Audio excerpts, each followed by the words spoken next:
अगर मैं आपसे पूछूं आपका सरनेम क्या है तो आप तुरंत बता देंगे, जैसे कि शर्मा, वर्मा, सिंह, पटेल, यादव, चौधरी।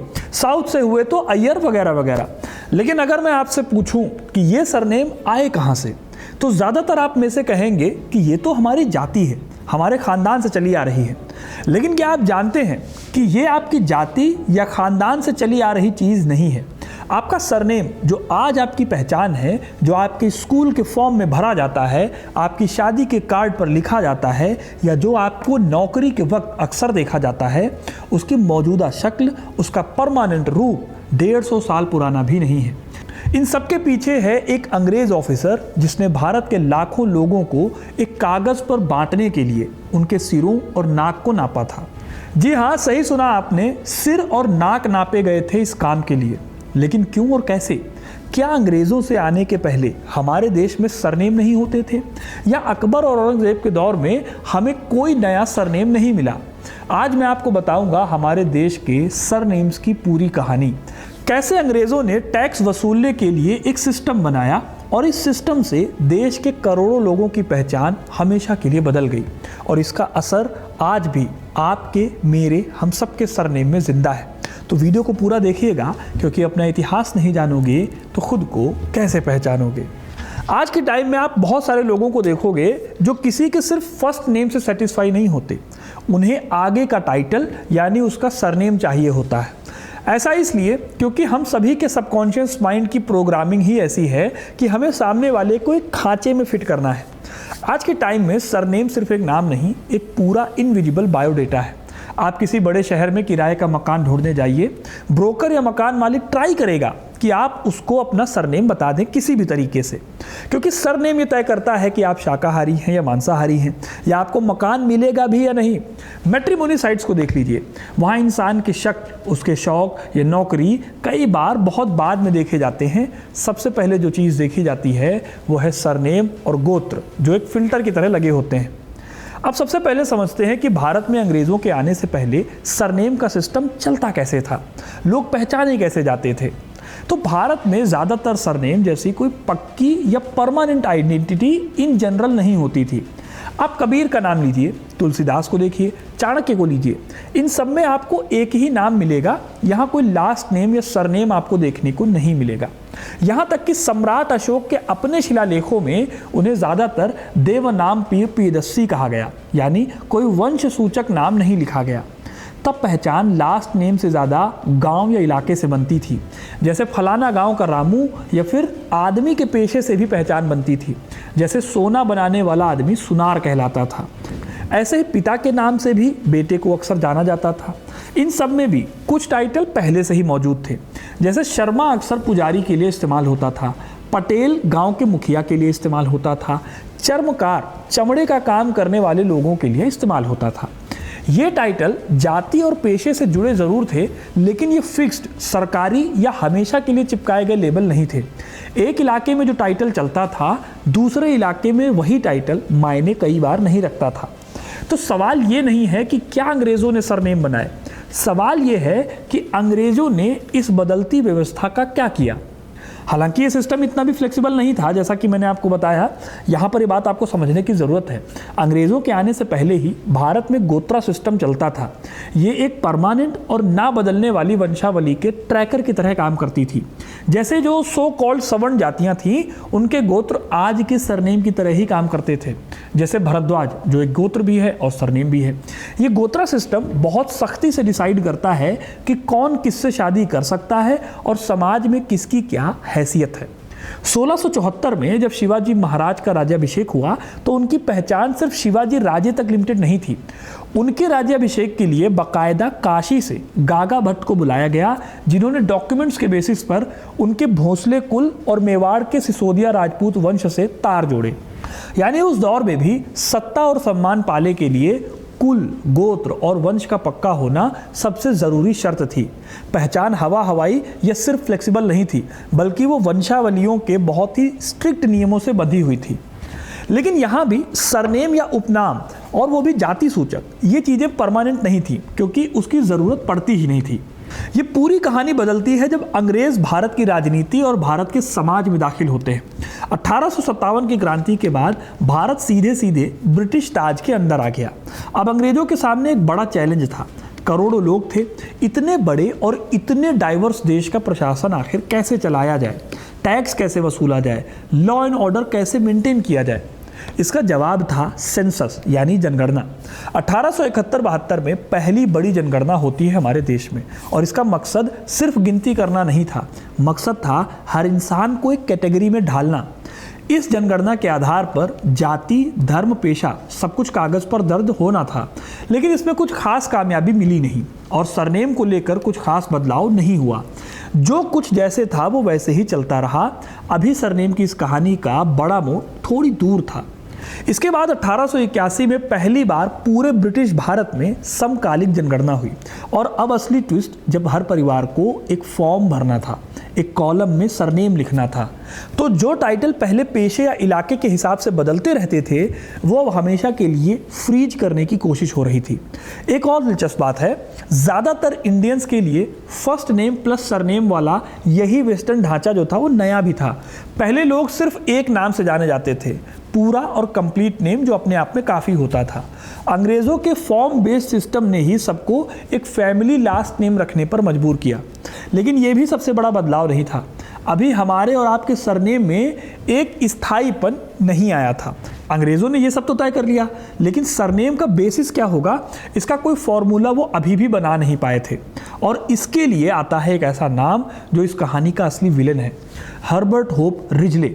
1901 में जनगणना आयुक्त बनाए गए सर हर्बर्ट होप रिजले ये बहुत ही खास कैरेक्टर थे। आपको याद दिलाऊं दोस्तों, तो ये वो दौर था जब लोगों की चमड़ी के बेसिस पर तय होता था कि वो कितना काबिल है, और इसके पीछे साइंस भी घुसाने की कोशिश होती थी। ऐसे ही एक ह्यूमन साइंटिस्ट थे रिजले, जो काफ़ी फेमस थे। रिजले एक ब्रिटिश एथनोग्राफर थे जो बाद में जनगणना कमिश्नर बन गए। इनका मानना था कि भारतीय समाज को भी वैसे ही साइंटिफिक तरीके से बांटा जा सकता है जैसे बायोलॉजी में जानवरों की प्रजातियां बांटी जाती हैं। इन्होंने 1908 में अपनी एक किताब लिखी, द पीपल ऑफ इंडिया। इसमें इन्होंने दावा किया, नाक की लंबाई नापकर, सिर का साइज नापकर आप बता सकते हैं कि कोई इंसान किस जाति का है और वो जाति में कहाँ खड़ा है, मतलब वो ऊंची जाति का है या नीची जाति का है। सोचिए, एक अंग्रेज ऑफिसर स्केल लेकर इंडियंस की नाक और खोपड़ी नाप रहा है ताकि तय कर सके कि वो समाज में कहाँ फिट होते हैं। इसी सोच के बेसिस पर बनी जाति की एक बहुत ही सख्त ऊपर नीचे की रैंकिंग, जो पहले इतनी रिजिड, इतनी सब जगह एक जैसी नहीं थी।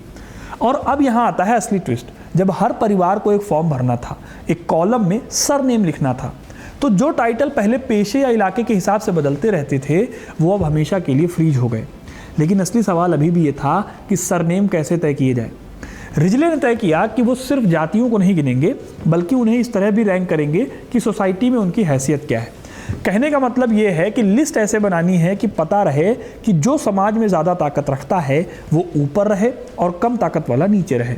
इसको समझने के लिए फ्रेंच दार्शनिक मिशेल फूको का एक विचार आपके बहुत काम आएगा, जिसे वो बायो पावर कहते हैं। आसान भाषा में समझें तो कोई भी सत्ता सिर्फ कानून और सजा से कंट्रोल नहीं करती जनता को, बल्कि वो नागरिकों के शरीर को मापकर, उन्हें नंबर देकर और फिर उन्हें टेबल्स में बांटकर भी कंट्रोल करती है। रिजले का काम इसी सोच का सबसे प्रैक्टिकल चेहरा था।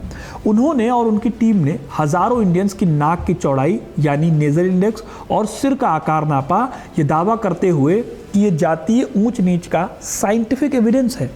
उनका लॉजिक था कि जिनकी नाक पतली है वो आर्य वंश से जुड़े हुए हैं, जिनकी नाक चौड़ी है वो द्रविडियन है। अब आज ये सब कुछ बहुत ज़्यादा कंट्रोवर्शियल है, क्योंकि रिजले के कई कंक्लूजन बहुत ही छोटे सैंपल्स, कभी कभी सिर्फ 30-40 लोगों के सर्वे पर ही बेस्ड होते थे। लेकिन ट्राई पूरा किया गया कि लोगों को उनकी बनावट के हिसाब से रंग दिया जाए। इंटरेस्टिंग बात यह भी है कि खुद उस दौर के कुछ ब्रिटिश एथनोग्राफर जैसे विलियम क्रुक रिजले के इस पूरे रेसिज्म वाले सिद्धांत से सहमत नहीं थे। यानी ये बहस सिर्फ भारतीय बनाम अंग्रेजों की नहीं थी, खुद कॉलोनियल सिस्टम के अंदर भी चल रही थी। हालांकि रिजले पहले ऐसे आदमी भी नहीं थे जो भारत में लोगों की गिनती कर रहे थे। 1850 और 60 के दौर में लोकल सेंसस किए गए, लेकिन कोई ठीक कामयाबी नहीं मिली। उस जनगणना में जब कोई क्लर्क किसी से उसकी जाति पूछता तो अक्सर वो अपना पेशा बता देता या अपनी कम्युनिटी बता देता, वो कोई तय कैटेगरी नहीं बताता था। इसीलिए अंग्रेज एक फिक्स खाका खींच नहीं पा रहे थे। जमींदारी और रैयतवाड़ी जैसे जो लैंड रेवेन्यू सिस्टम्स थे, उनके तहत भी अंग्रेज जमीन के मालिकों और किसानों के नाम डॉक्यूमेंट्स में दर्ज करते आ रहे थे। लेकिन ये रिकॉर्ड्स बहुत ही ज़्यादा बिखरे हुए थे, बहुत ही इलाकों पर बेस्ड थे और एसिमेट्रिक थे। इससे पहले मुगल काल को अगर हम देखें तो वहाँ पे भी कई कोशिशें हुई थी। अकबर के वित्त मंत्री थे टोडरमल। इन्होंने जब ज़मीन और रेवेन्यू का सिस्टम बनाया तो उसमें टैक्स वसूलने और हिसाब रखने के लिए कई नई नई पोस्ट बनाई, जैसे मजूमदार यानी रिकॉर्ड कीपर, कानूनगो यानी कानून का जानकार, बख्शी यानी सेना का सैलरी देने वाला अधिकारी, और मुंशी और चौधरी। इस तरह की पोस्ट निकलकर सामने आई।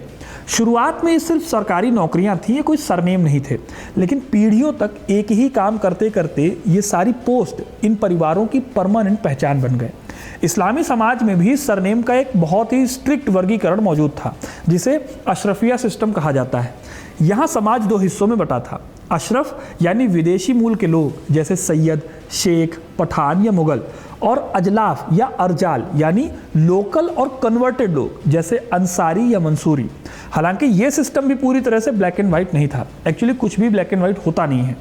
लाखों लोकल मुसलमानों ने अपने धर्मांतरण के बाद भी अपना पुराना जमींदारी या पेशे वाला टाइटल जैसे चौधरी या पटेल बरकरार रखे। इन्होंने भारतीय पहचान के इस ताने बाने को और उलझा दिया। यानी मुगलों ने एडमिनिस्ट्रेशन के जरिए कुछ नाम फिक्स किए, पुजारियों ने अपनी किताबों में वंशावलियां फिक्स की, लेकिन ये सब अलग अलग हिस्सों में बटा हुआ था, एक सेंट्रल सिस्टम नहीं था। अंग्रेज़ों के लिए ये सब कुछ काफ़ी नहीं था। उन्हें एक ऐसी सिंगल देशव्यापी और एक समान ढांचा बनाना था जो हर परिवार को हमेशा के लिए एक तय आइडेंटिटी दे दे।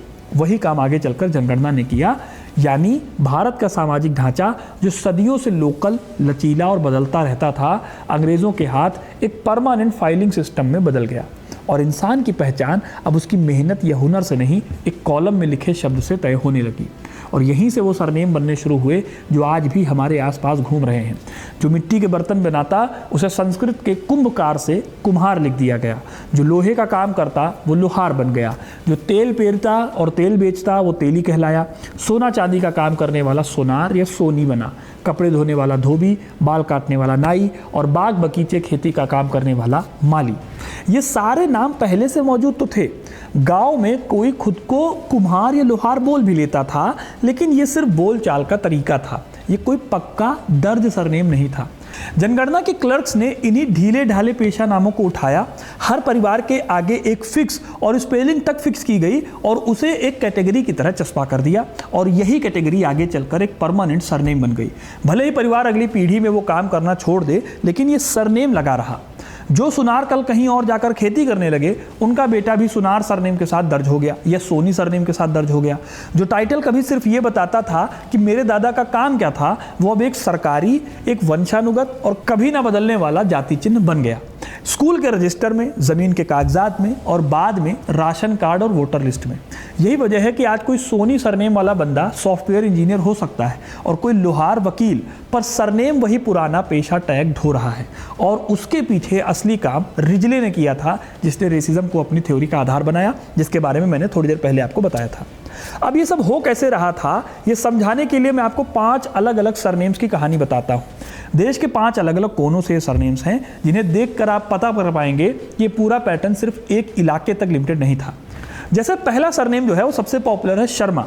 नॉर्थ इंडिया में शर्मा शब्द बहुत ज़्यादा इस्तेमाल करने को दिखता है। यह शब्द संस्कृत के शर्मण से आया है, जिसका मतलब होता है सुख या आशीर्वाद देने वाला, यानी एक तरह से पुजारी वर्ग। पहले ये टाइटल कई ब्राह्मण परिवार इस्तेमाल करते थे, लेकिन ये कोई एक जैसा हर जगह बराबर मतलब रखने वाला सरनेम नहीं था। जब कॉलोनियल डॉक्यूमेंटेशन और स्कूल सरकारी रिकॉर्ड्स में लोगों को एक फिक्स्ड सरनेम भरना पड़ा, तो शर्मा उत्तर भारत के लाखों परिवारों के लिए परमानेंट आइडेंटिटी बन गया, चाहे वो पुरोहिती करें या ना करें। ऐसे ही पटेल जो आया है वो पट्टीदार से आया है, यानी गांव का मुखिया, वो शख्स जो गांव के रेवेन्यू और ज़मीन के हिसाब किताब का जिम्मेदार होता था। ये असल में एक पोस्ट होती थी, एक जिम्मेदारी थी, कोई खानदानी जाति चिन्ह ये नहीं था। लेकिन जैसे जैसे कॉलोनियल लैंड रेवेन्यू सिस्टम लागू हुआ, ये पोस्ट वंशानुगत यानी हेरिडिटरी बनती गई और आखिरकार पटेल गुजरात के सबसे बड़ी कम्युनिटी का परमानेंट सरनेम बन गया। ऐसे दलित कम्युनिटी में भी कुछ सरनेम सीधे चमड़े के काम से जुड़े थे।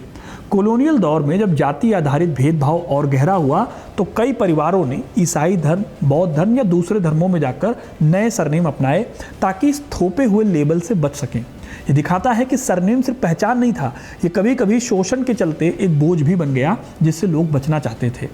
ऐसे ही बंगाल में मुखर्जी, बैनर्जी और चटर्जी सरनेम थे जो ब्राह्मण उपाधियों से निकले। ये सरनेम गांव या मंदिर से जुड़ी सेवा के आधार पर मिलते थे। कॉलोनियल बंगाल में जहां अंग्रेजी शिक्षा और सरकारी नौकरियां सबसे पहले पहुंची, इस सरनेम वाले परिवारों को प्रशासनिक और एजुकेशनल फायदा भी मिला क्योंकि डॉक्यूमेंटेशन की ये सिस्टम यहीं पर सबसे ज़्यादा मजबूत हुई। तमिलनाडु और केरल में अय्यर और अयंगर टाइटल अलग अलग ब्राह्मण उप संप्रदायों को दर्शाते थे। मंदिर परंपरा और दार्शनिक विचारधारा के आधार पर ये बटे हुए थे। यहाँ भी कॉलोनियल सेंसस ने इन टाइटल्स को उसी सख्ती से दर्ज किया जैसा बाकी देश में हुआ। इससे ये रीजनल पहचान नेशनल लेवल पर एक परमानेंट सरनेम में बदल गई। तो चाहे नॉर्थ हो या साउथ हो, ईस्ट हो या वेस्ट हो, पैटर्न सब जगह एक जैसा था। एक टाइटल जो कभी काम, पद या सेवा को दर्शाता था, कॉलोनियल डॉक्यूमेंटेशन की वजह से हमेशा के लिए एक परिवार से चिपक गया। हालांकि रिजले के इस कारनामे से पहले ही अंग्रेज भारत में एक ऐसा कानून ला चुके थे जिसमें भारत के लोगों को उनकी रंगत और उनके बैकग्राउंड की वजह से बहुत क्रूर तरीके से कुचला जा रहा था। 1871 में क्रिमिनल ट्राइब्स एक्ट आया। इस एक्ट में कई घुमंतू, खानाबदोश और वनवासी समुदायों को जन्मजात अपराधी घोषित कर दिया गया, लेकिन ये कुछ ही कम्युनिटीज़ तक सीमित था और इसकी बुनियाद में एक कॉलोनियल थ्योरी काम कर रही थी जिसे हेरिडेटरी क्रिमिनलिटी कहा जाता था। यानी ये मानना कि अपराध किसी कम्युनिटी के खून में पीढ़ी दर पीढ़ी बहता है।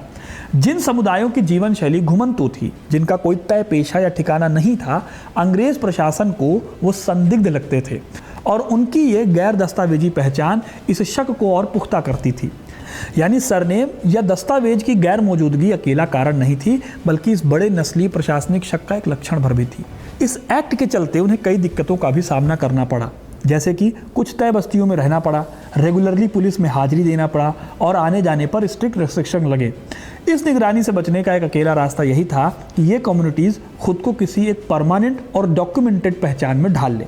आज भी कई डेकेड्स के बाद विमुक्त जनजातीय समुदायों के दस्तावेजीकरण और सामाजिक मान्यता से जुड़े चैलेंजेस झेलने पड़ते हैं और इसकी जड़ें इसी कॉलोनियल कैटेगराइजेशन में देखी जाती हैं। खैर, जब 1901 की जनगणना रिपोर्ट आई तो इसका असर बहुत दूर तक पड़ा। लोगों को लगने लगा कि सरकारी डॉक्यूमेंट में उनकी जाति और उनके सरनेम से कल को बहुत असर पड़ेगा।